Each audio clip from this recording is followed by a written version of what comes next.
Erev Tov. Can you hear me?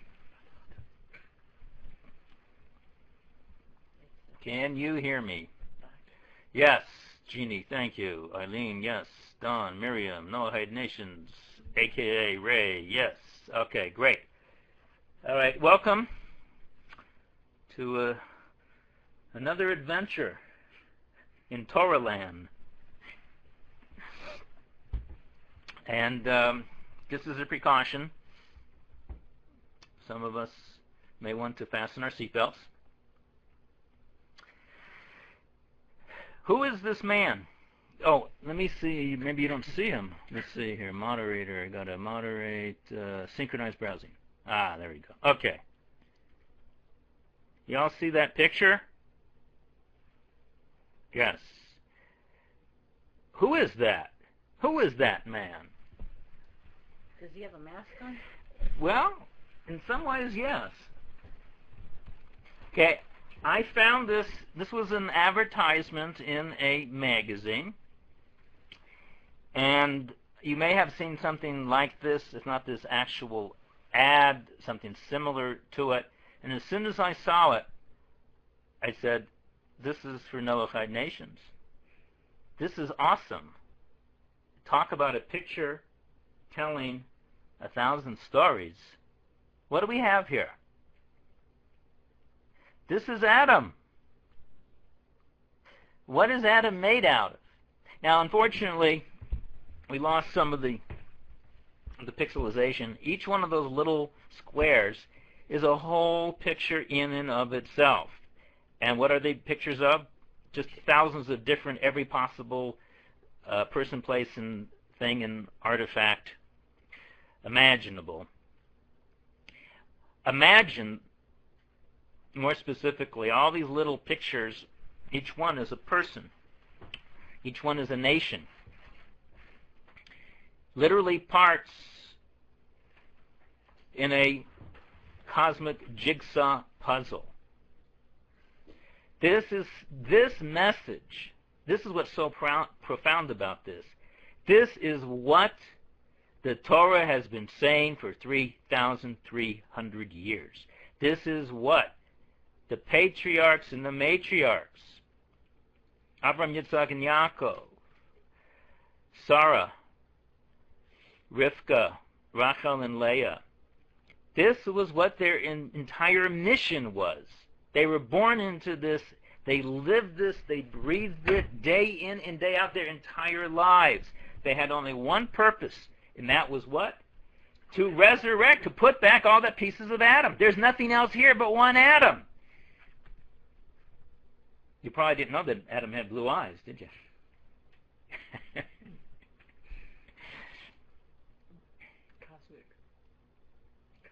He had clear eyes. He had clear eyes. That's right. Like King David. Very good. A little ruddy, admoni, but with clear eyes, and yafeh inayim. This, I believe, more than the imagery and associations with Noah's Ark, a image similar to this is what needs to go out to the world. Can you imagine full-page ads in national magazines and newspapers with the caption on top of this, something like, this is the Jewish message to the world, or you are here. You are here, or well, here, all you listeners, what caption would you place above this, utilizing it in the similar context that we just spoke? Fill in the pieces. Fill in the pieces. This is Adam, or nation of Adam, unite. And then, who is this man? good. Who is this man? Good. And then underneath, you then have, say, please visit NoahIdeNations.com. Ray, what do you think of that? Yes. Yes.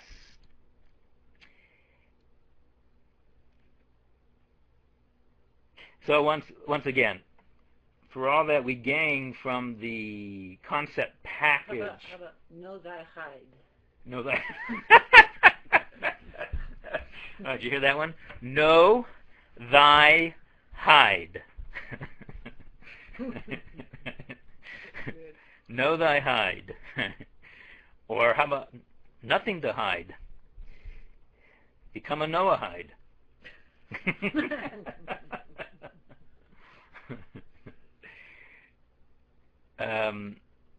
Building blocks to restore Adam.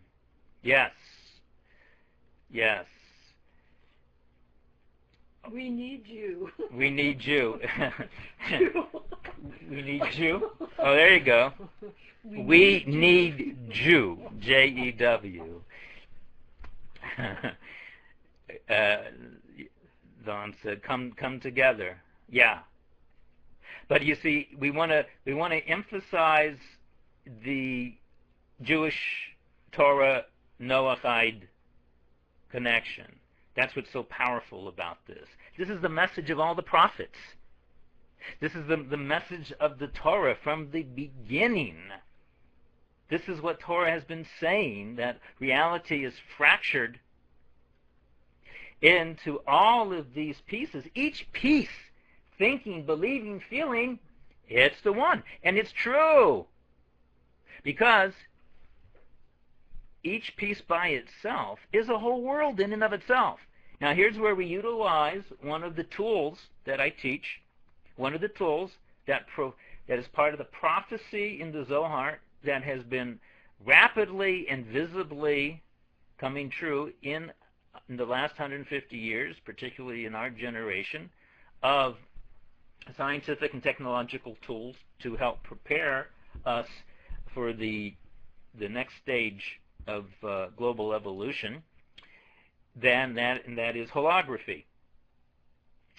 And the concept of holography here is, if you were to take any one of these little squares, and in theory, you can't do it here, but in theory, if you were to magnify and blow it up, you would see the entire image. And that's true in every single nation. If we could clone it, you could reproduce Adam. The problem is each individual clone, each individual square has become too contaminated. It was up until the time of the flood, to the time of Noah, when in theory Adam could have been resurrected and cloned from the existing people and nations of the world. But they became too contaminated with the spiritual virus, and that's why it was all destroyed, wiped out, to start anew from. And the one true clone of Adam remained in Noah and his sons, and that's what then repopulated the planet. And the purest of the purest came down through Shem, and then down through Abraham and the patriarchs. So each one of these pieces in the puzzle, each one is saying me, I. Each one wants to become the center. Or even if they don't want to become the center, they have isolated, separated themselves from the others, and it is only through the nation of Israel that all the nations of the world can unify themselves, reunite, and that's because, where is Israel in this picture? Okay, this is a bit of a before. Wait, hang on. It's in the fourth dimension. Allison, the principal's office is down the hall. It's in the dot. It's in the dot. Which dot? The dot The D-O-T? in the middle of the head. Dot in the middle of the head. Dot.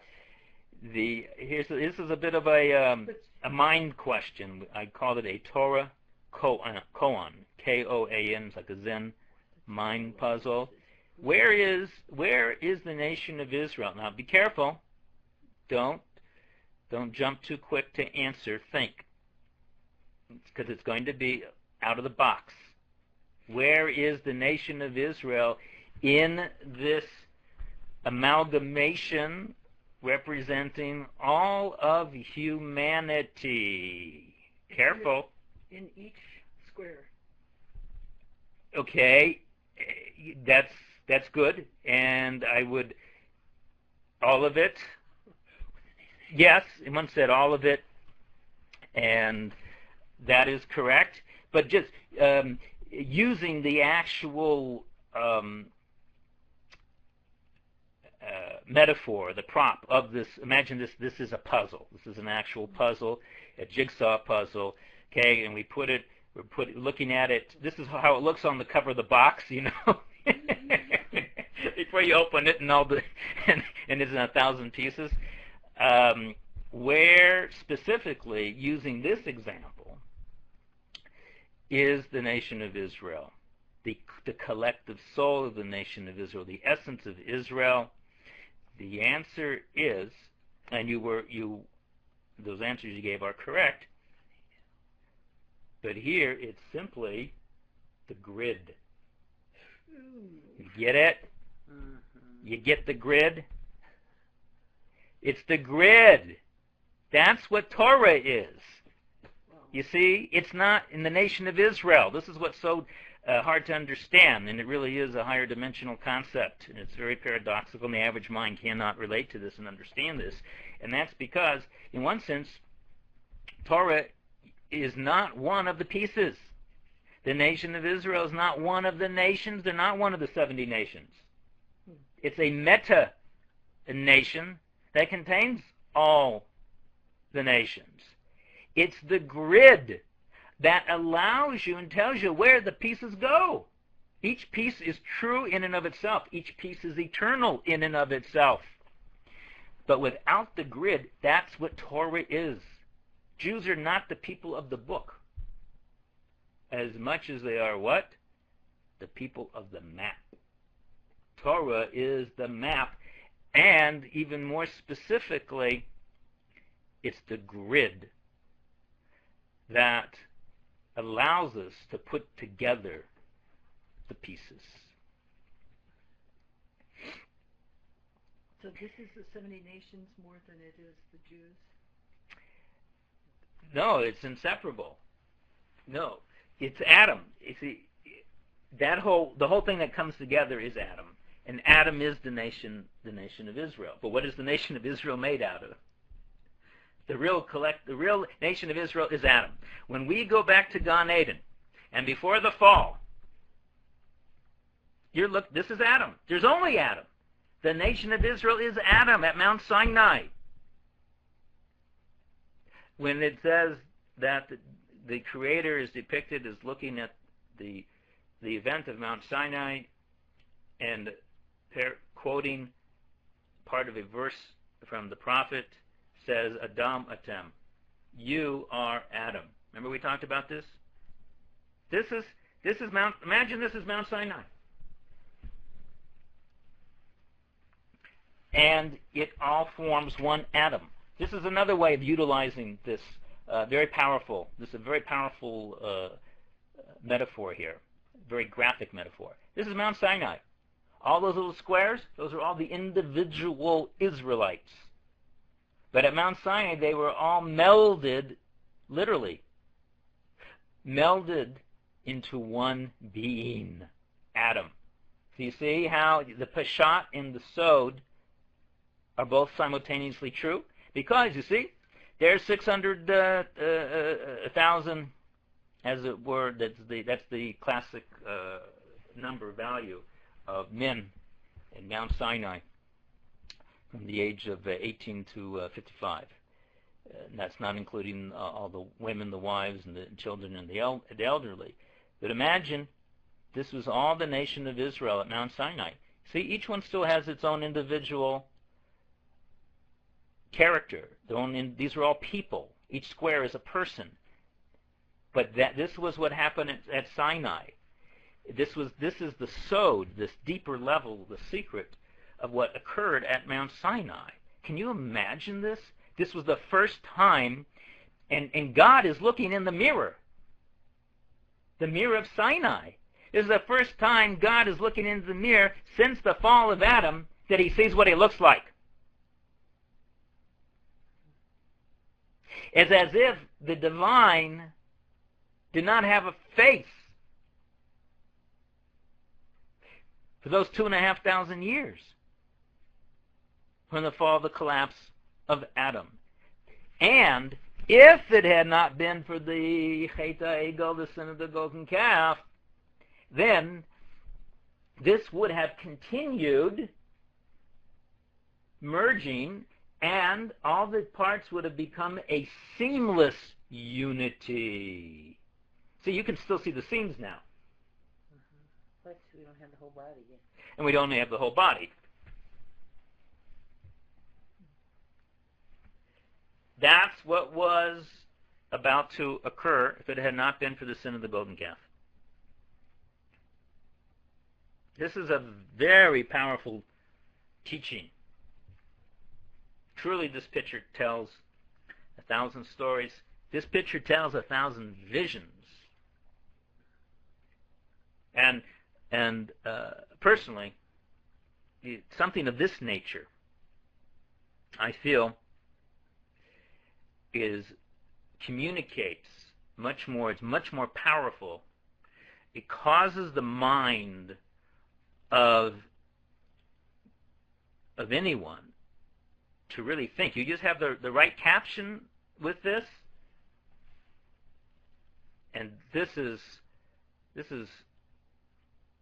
the holy part of advertising and marketing. Full page ad, New York Times. We'll have a contest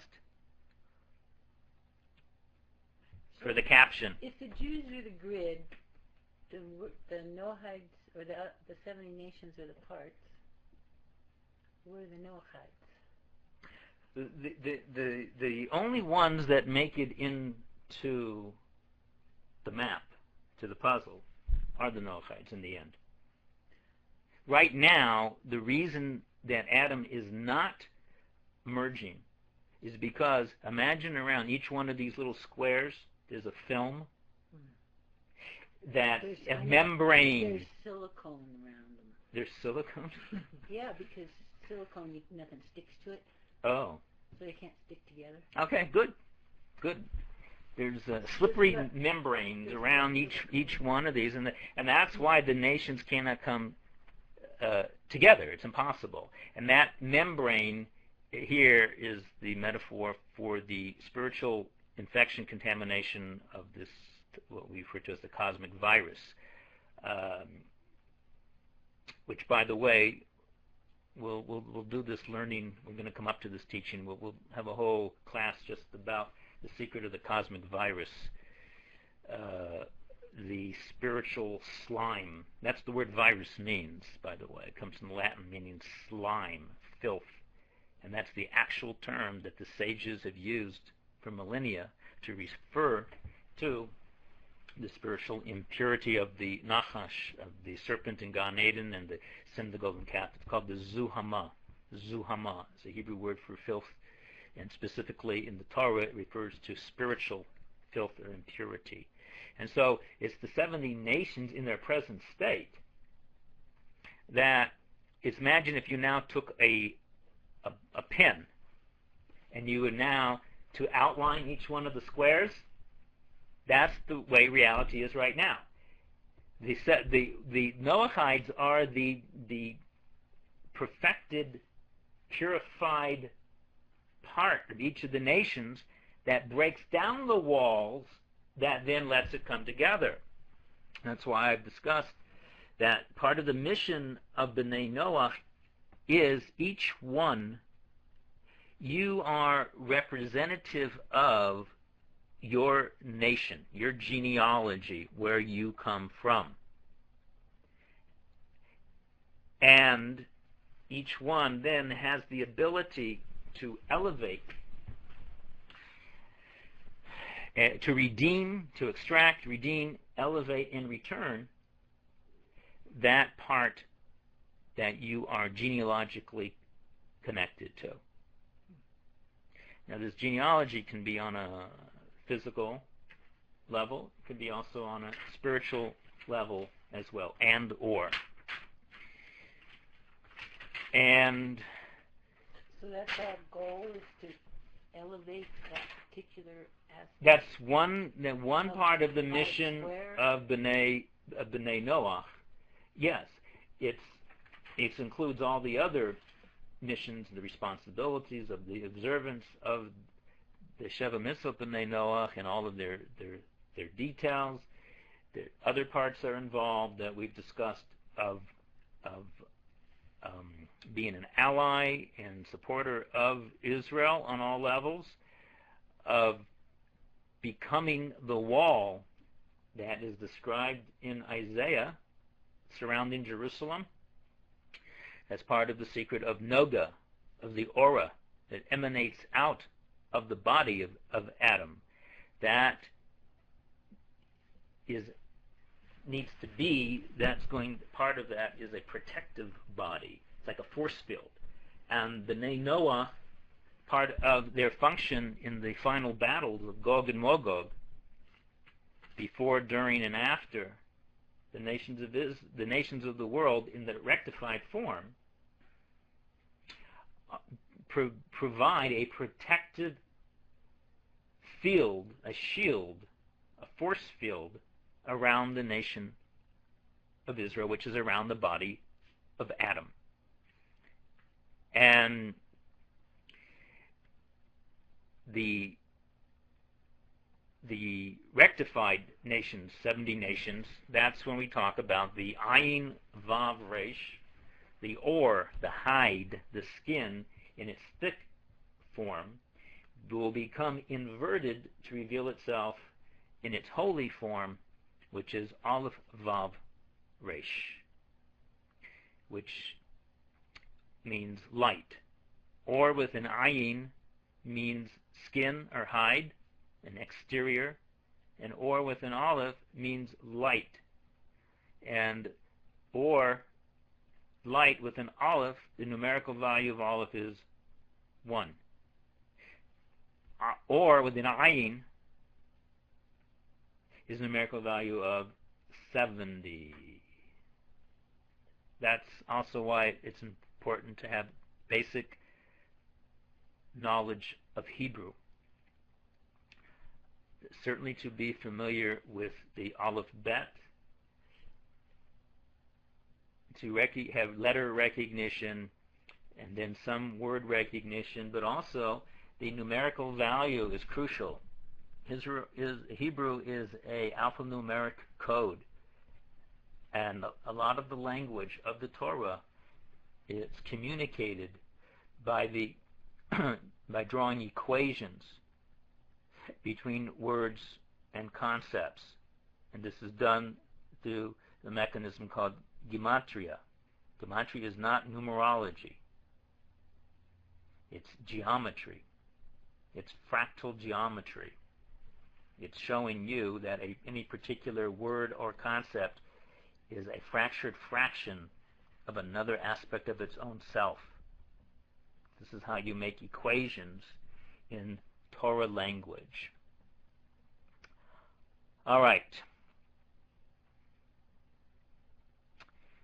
One other concept I want to add on to this, and then we're going to return to our text on the exposition of the tree of knowledge of good and not so good.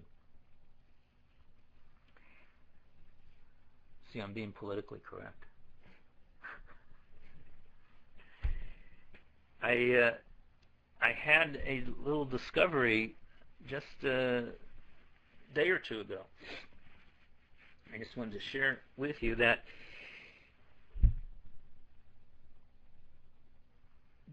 B'nai Noach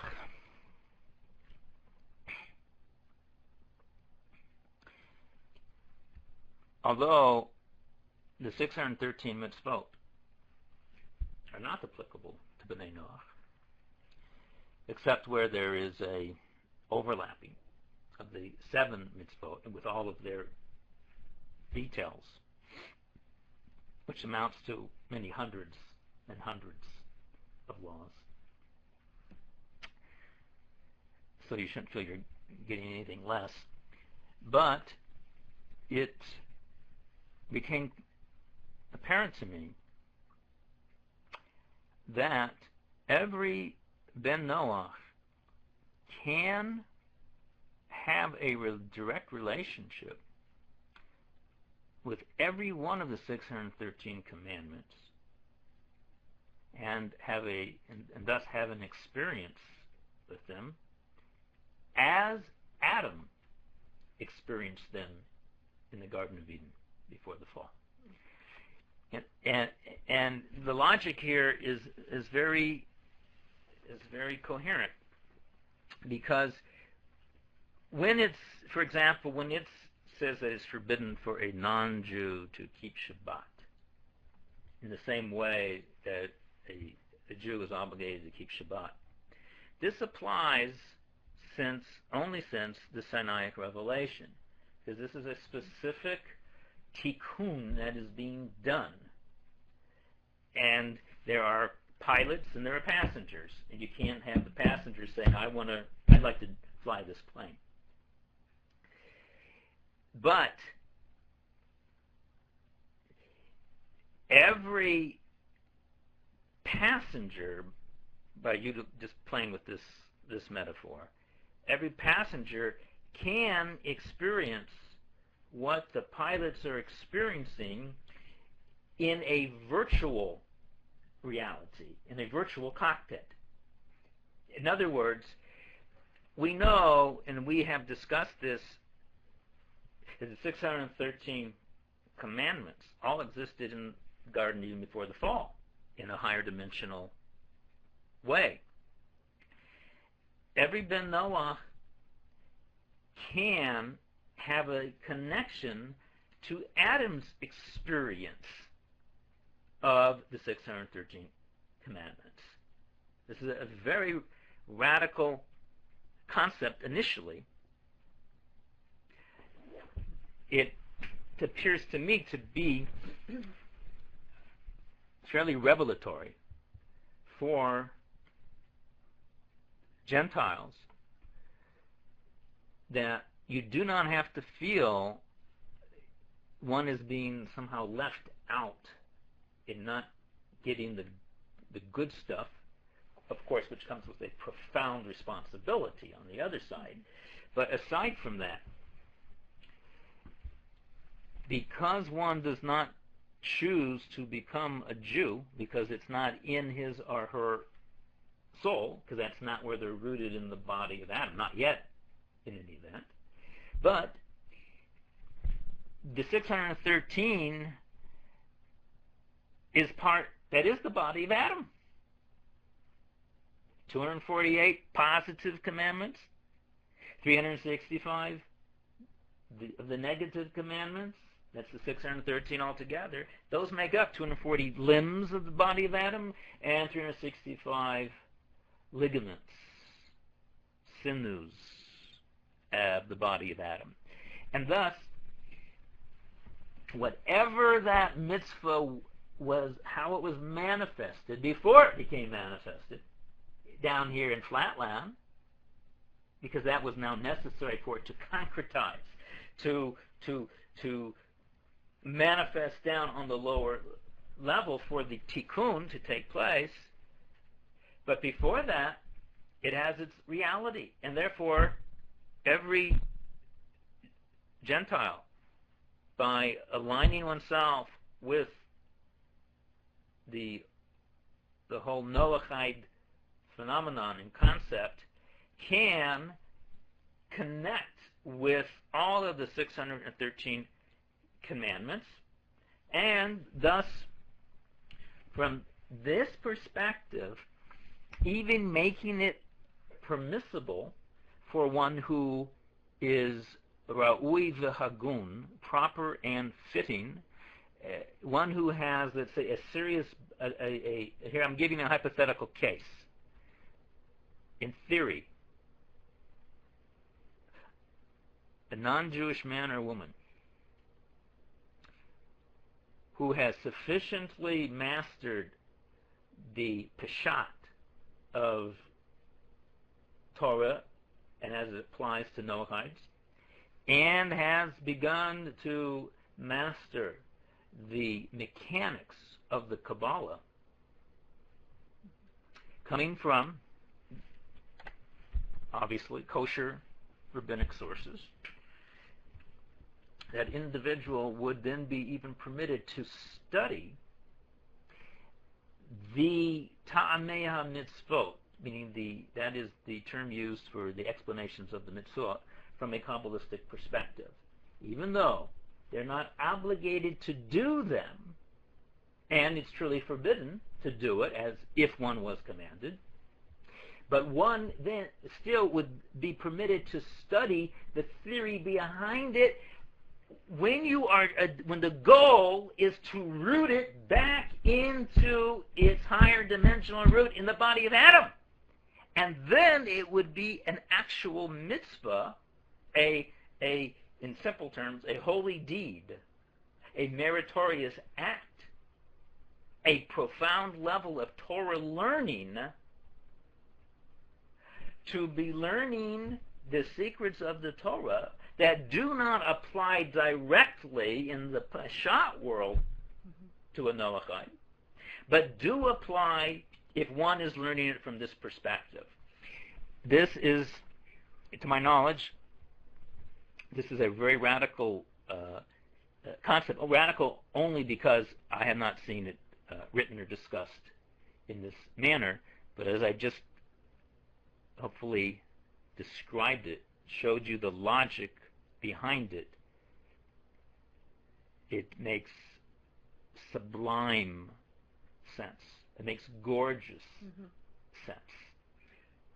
If you go back to the passenger and the pilot, if the passenger has understood the art of flying, whatever it is, and what they're flying over, and how to do the plane, and for what reason it's being flown in its particular way, it would support on some intrinsic level the tikkunim.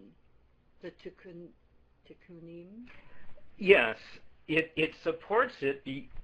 In other words, one is not flying the plane, but one goes to flying school, learns how to do it, or you get into one of these, virtual. Sounds like a terrorist to me. Okay, that's Allison's black humor.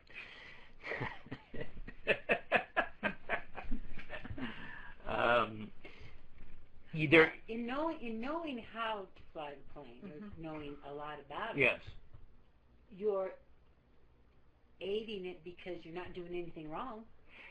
You're appreciating the skill also. Yeah. Yes, you're acknowledging it, you're validating, and you are seeing the awesomeness of it. Right.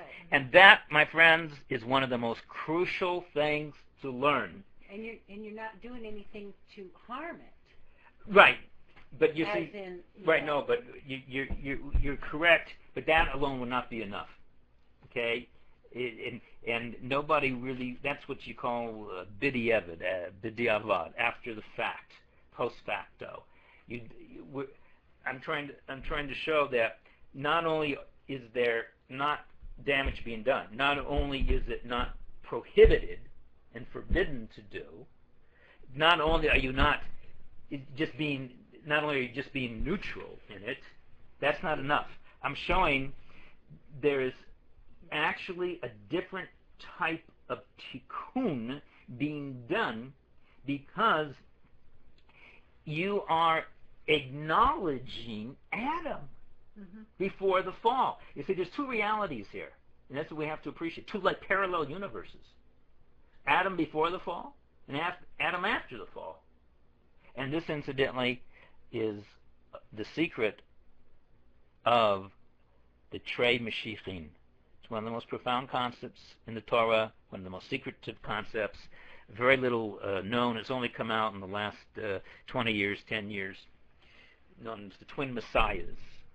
And the concept of Adam before the fall is called Mashiach ben David, the Davidic Messiah, and Adam after the fall, and in the process of his state of exile and his rectification, that is all contained under the rubric of Mashiach ben Yosef. And so you see here, the Bnei Noach, who is their Messiah? It is primarily Mashiach ben David, because that's the Adam before the fall. And for the nation of Israel, of course, these both overlap and they're holographic with each other, but the primary mission is Mashiach ben Yosef. All the tikkunim, the 613 mitzvahs, these are all pratim, details of the mission and function of Mashiach ben Yosef. So, not only it would be revealing light into the world, because to look into to see the secrets of the Torah, this is the light at the end of the tunnel. And once you've seen this, you know there's God in the world, and you know there's nothing here but God in the world. And this is part of the mitzvah why Jews are obligated to learn Torah, to see that light, to reveal that light. If you don't learn it, it's not there. It's not being revealed in the world. Your mind is not there to reflect it back to the divine source. And in a similar way, I'm suggesting that it's not that you're resurrecting the body of Adam, because only the nation of Israel can do that directly. But you are certainly hugging the body, and you are revering the body, and you are acknowledging and revealing in whatever way that part of Adam, the lost Adam, to the world. When you reveal it to yourself, you're revealing it also to the world. Mm-hmm. And when in addition, because this is part of the bizarre mission of Bnei Noach in the world today, a very part of the awkward, paradoxical mission. When you've got 80% of the world Jewry, that's probably much too high, much too low. The vast majority of Jews today are secular. They don't have a clue about Torah. They mock Torah. All the mitzvot in the Torah are archaic. It's superstitious. It's mythology. When part of the mission, and you notice we've been describing different missions of Bnei Noach. The security of a nation is fought on many levels. You got the Army, the Navy, the Marines, and the missionaries. And you've got the intelligence, and you got the SEALs, the special units. Meaning, there are many fronts of the battle. Bnei Noach, part of your responsibility and your mission is to sort out the different fronts to be fought. And where are you most needed? Where can you? Some can be excel in the Navy, but not in the Air Force, and vice versa. And so your mission is to separate out, become clear about the different battle fronts that are being fought, and then you take up your position where you are most needed and or where you can most be of service. And this is one of the ways one of the most shocking things to a Jew, a secular Jew, assimilated Jew, is when they encounter a Gentile that knows not only more Torah than they know. Now, that itself is not unique. because there's a hell of a lot of fundamentalist Christians out there that can quote Scripture much more than the vast majority of Jews can.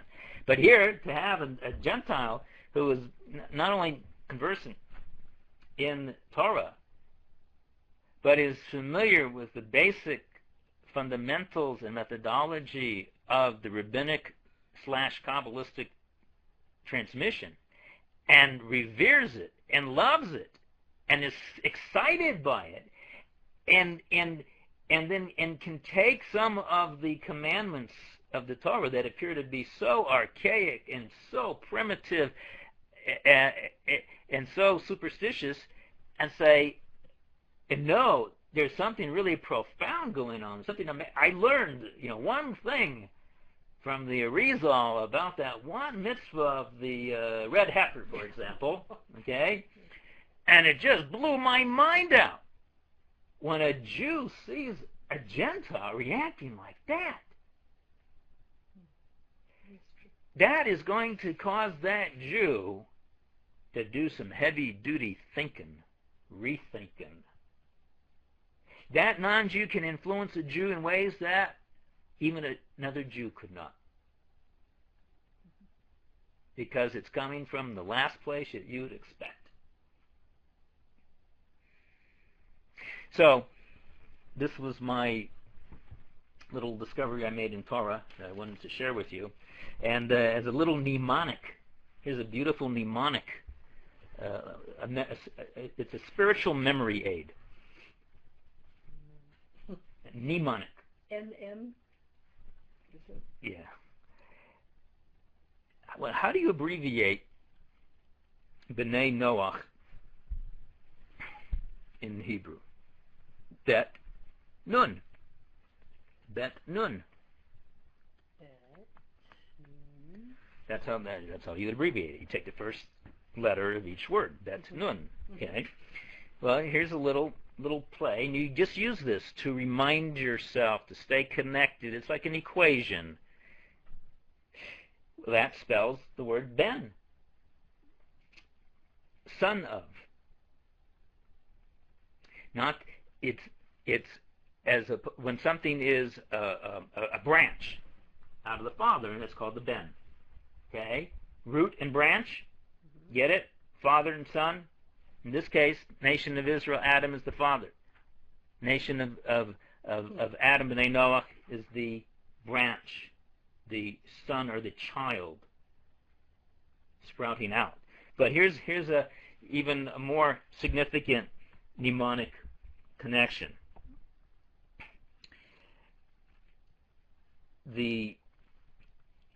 You have in Gematria, one of the systems is called the Kollel, where in this case, what is the numerical value of Ben?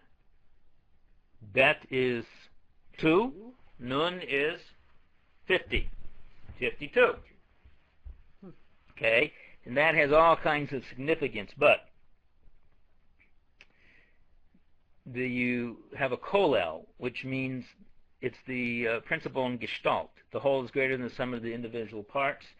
So you have 52, then plus itself is 53. You can do this with any number. Anything that you add up. You have all the individual parts. It could be the number 10. There's an 11th aspect that's always inherent there, and that is the totality. That becomes an additional value in and of itself, and that's called the Kollel. It means inclusive. So, what's the Kollel of Ben? 53. Okay, you see what we've done so far? Why is 53 significant? Because 53 is the gematria of Gan, as in garden, as in Eden. Gimel, Nun. Final Nun. Gimel is 3, Nun is 50. Gan. So the little equation, the mnemonic equation we are drawing here is B'nai Noach equals Ben equals Gan. Okay? Which is like a syllogism This is the secret of B'nai Noach in the Garden of Eden.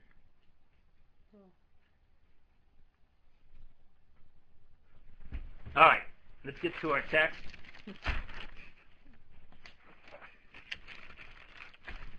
See, up till now we were learning Torah Shebaal Peh, oral Torah. Now we're going to learn the written Torah. It's it's relative because we're going to reading from a text, so this becomes, as it were, our written Torah. All right, it's been at least 2 weeks since we've been here, and I'm reading to you from a Kabbalistic text that was written in the beginning of the 20th century by Rabbi Shlomo Eliashiv, a leading Kabbalist of the Kabbalah school of the Gaon of Vilna. And we had our initial kasha question, difficulty, that we have a source which is axiomatic, someone that has the fourth level of their soul cannot sin. The fourth level from the bottom up is Nefesh Ruach, Neshama, Chaya, and the fifth level is the Yechida. When Mashiach comes, by the way, that will be the original Moshe Rabbeinu with the Yechida. So it will be Moshe and it won't be Moshe. It'll be that which incorporates and includes the Moshe. The Messiah will be Adam, who will have all his levels of his soul. And then we will all be included in that. Who is this man in this picture? That's the Mashiach. Because when he comes, we're not going to be standing outside looking at him. We are going to be him. Because it's the body of Adam. Now, so we had a kasha question. How could Adam have sinned since he had a chaya? He had his fourth level. The answer was because he did not generate it himself. He was manifested that way. So he was created with an inherent Achilles heel, an inherent Adamic heel. Heel, boy. Not a hill, a heel. And it's relevant to note also on a spiritual mnemonic level, we are in the period of time known as the heel of the Messiah, the heels of time, the heels of Adam.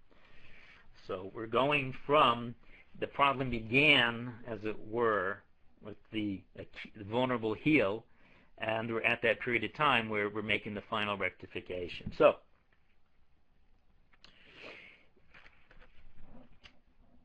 if a person does Torah and mitzvot and builds it up yourself, then you're hermetically sealed and that individual cannot sin. And there were only, throughout cosmic history, there's only been two real individuals that ever had that, as we discussed. They were Adam, had a chaya, and the other was Enoch, who's really Chanuch. And then we said Moshe also did, but he lost it due to the sin of the golden calf, and only a portion of it remained, and that was emanating out of his head. Remember this discussion we had? Before the fall, his whole body was emanating. That was the chaya, the life force. So powerful, it literally went through the physical skin, permeating the physicality, and thereby, and here's an interesting word, transmutating his flesh. I can use that word now because I believe the Catholic Church no longer officially uses it. Wasn't the whole nation of Israel like that, though? Yes, and before the fall, every single Israelite and Jew had not only the light that was emanating out of Moses' head, but their whole body, every cell. Now, V'ayenyan biyeter biur hu ki b'kol anishim kulam zuas adam rishon. The matter is, for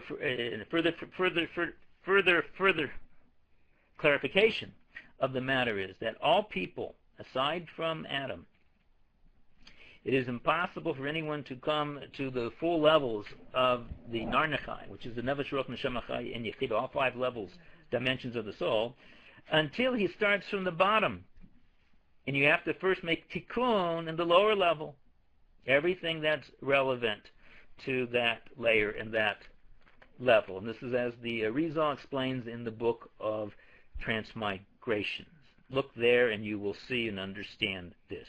Therefore, Huki, Mishizacha, the neshama, Harshidikin is called Madregos Lamata, one who merits to have the neshama of the neshama, which is also known as the Chaya.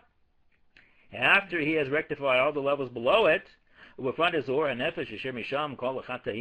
especially one who has rectified the level of his nefesh.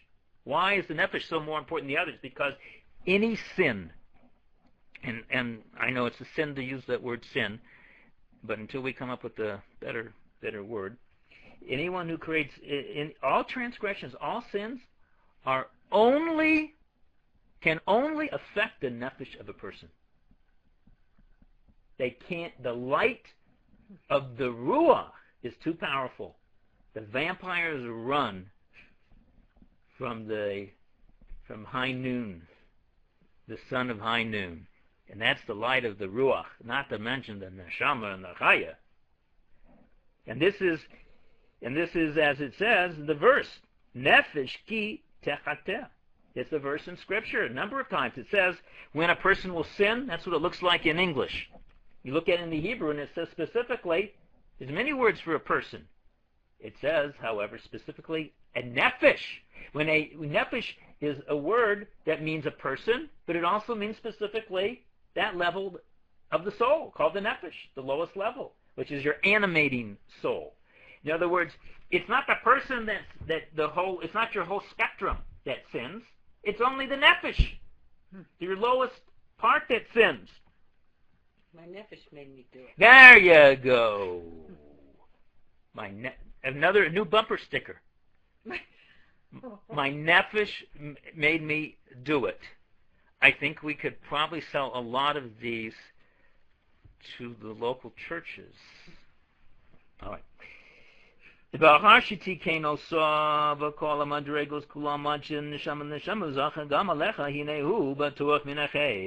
if one goes hierarchically, building up from the bottom up, then that person is protected, secure from ever sinning. Because he has rectified. There's nothing for the virus to attach itself to, as it were. But all the levels that Adam had, he did not produce any of this through himself. He was manifested, created with all these levels. He didn't generate them himself. In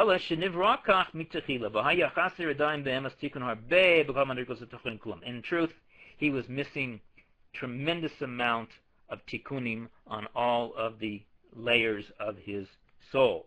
And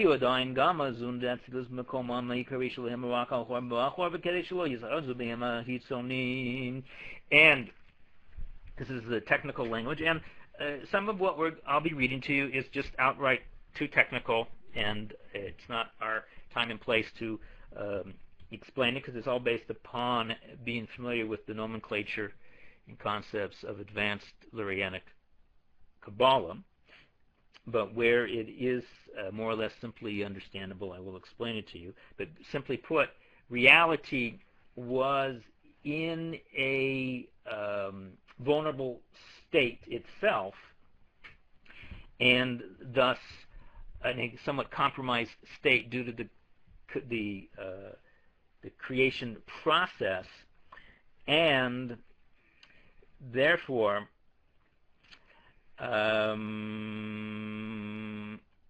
the whole reality, and as manifested in Adam, was missing tikkun from the bottom up. And this is because when you do tikkun from the bottom up, which is referred to as the arousal from below. Now, this is an important concept. Everyone has to know and understand what this is. There are certain concepts in Kabbalah. I don't care if you think you're mystical or not. I don't care if you have a propensity for Kabbalah mysticism. There are certain basic concepts. You cannot be an educated, mature Jew or Ben Noach if you don't know basic concepts. And one of them is the concept of there's no arousal above unless there is arousal from below that precedes it. There's nothing that radiates above unless it is stimulated from below. This, in technical Kabbalah terms, is called Mayin Nukbin. Literally means female waters, female current, negative polarity relative to positive polarity. And all of the Mayim Nukbin that was necessary for the creation had not been generated yet. That's because all the sparks that do the generating, the stimulating, were buried in the Klippa. Klippa? In Genesis? Where? Hello? Genesis is built upon what? The primordial worlds. When Adam came onto the scene, he did not come into a completed world. Far from complete. This is a very profound secret. And the Garden of Eden was hermetically sealed. But you know what was outside the garden? You don't want to know. Slime. It was cosmic slime. It was a cosmic graveyard. And Adam, there was just a moat, a spiritual moat separating Adam and Chava and the Garden of Eden. A moat, which we will take a look at next week, hopefully, that separated this cosmic slime, this cosmic graveyard that would make any horror science fiction movie look like kid stuff. Because the klipa, the husk, the shells, the virus, it was clinging onto all of this life force that had exploded from the primordial world, known as the Tohu. This is, and the Haaretz Haita Tohu Vo, and the world, the land, the primordial, the previous layer was in a state of chaos, Tohu. That was because order was mixed with non-order, and anytime there's non-order, it has to be holding on to something. A klipa, a shell, needs a life force. And there was a tremendous amount of life force, of energy, of divinity that was being held in captivity. And until it was all released, there could not be the complete Mayim Nukbin, the stimulation from below, because it was being held in captivity. It can't ascend to create the stimulation to cause the radiation from above all the way back into the Ein Sof. And so you see, Adam comes onto the scene, and he's in a catch-22 situation from the get-go. He's set up. He is set up. And you're going to go, oh, how can that be? Well, that's a whole nother story for next year. Yes, because you see, when you start looking into the real stories in the Torah, any of them, and certainly the one with Adam, which is the paradigm, the prototype for all of them, you start noticing, hey, there's something else going on here. They're not telling me the whole story. And yes, there's something profound going on here. And it's all in the mystery of free will and predestination and a divine cosmic drama that is unfolding. And this is alluded to in the verse from Psalms, Bu'u ru'u mif'alot Elokim Nora alila al b'nei Adam. Come and see the mechanics, the mechanism. See how this whole reality is unfolding. How awesome is the divine drama upon man. Ki hayu tevuim beluim b'im ki ha-klipos, so ideas hayu ha-klipos nechazim b'kedusha kamashara v'keinu b'zor ha-kodesh sheyuaz gam zun rach ach ba'ach v'ainim b'zehu ki kol ha-neshamos kolam shu v'tigim l'seis kol meshech yimei olam v'hem u'morosu d'olam v'nekudo sinehim shachpar racha. Because all those little those nitzot, those sparks trapped, these are not just like neuter, impartial, oh, cute little spark. It's buried in the mud, and we got to take it out. No, that's a soul. All the souls that were ever going to come, of all humanity, all of us, parts of us, we were the ones that were buried in that cosmic slime Before creation. And when Adam comes onto the scene. His job was to liberate us. And that it helps explain why we are and who we are. Because he fell before he got the job done. That's right, exactly. He started picking us up. And he dropped us. And he slipped, and he dropped us partially back in. Into the muck. Into the muck. And that's why our lives look the way they look, and the world looks the way it looks. And all of those souls, they are the Mayim Nukbin. They are the feminine waters. Our souls, were at the very root of the whole mission and purpose of Adam to produce the arousal from below. But it was really around, or in. It was around and in. It was in Adam. Because remember, Adam was not separate. He's not like this three-dimensional cartoon character that is separate from his reality. Adam is all consciousness and all reality. It's not separate from him. We can't imagine that. That's because we're three-dimensional flatland creatures. Adam was a four-dimensional reality. And on this cliffhanger, we are going to end this evening. Stay tuned for the next adventure of Adam HaRishon and his sidekick, Chava, and their trusty steed, Staff. known as the Holy Serpent, who then in another episode, he gets possessed by the cosmic virus, and when Adam and Chava think their holy steed, their holy horsepower is coming to save them, little do they know, he's been taken over by the mind parasites. So we have a few episodes here. All right, folks, thank you for joining us. We will, God willing, we will resume next week. Laila Tov.